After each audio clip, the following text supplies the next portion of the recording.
Our development team is going to deploy a new application by using this PostgreSQL database. So for that one, that PostgreSQL database server is already installed on our database server. So in this task, we need to create a database user, and then with this password, and then create a database, and then give permissions on this user. So first get into database stdb01 Peter, okay, and then the password is this one.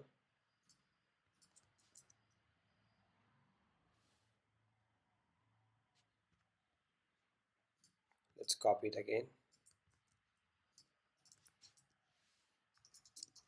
Be a sudo user.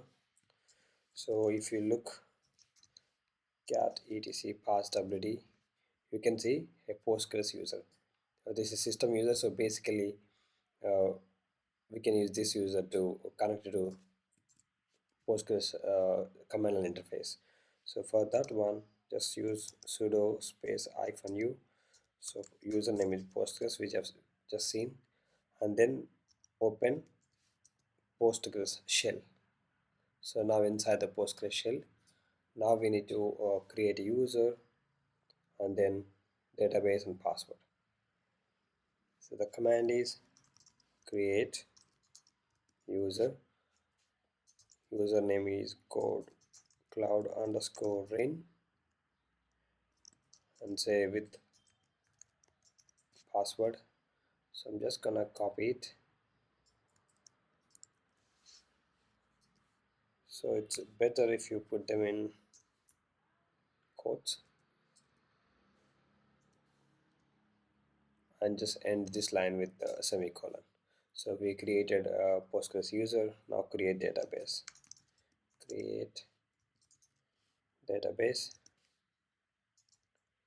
What's the database name? KodeKloud_db10.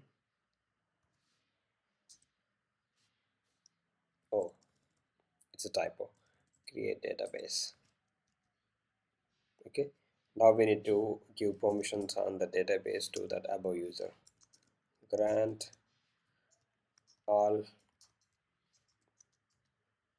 privileges on database KodeKloud_db10. To whom? To KodeKloud_rin user. That's it. So we just need to share a database name, username, and password to our development team. So just click on check. It's been successful. Thank you so much for watching.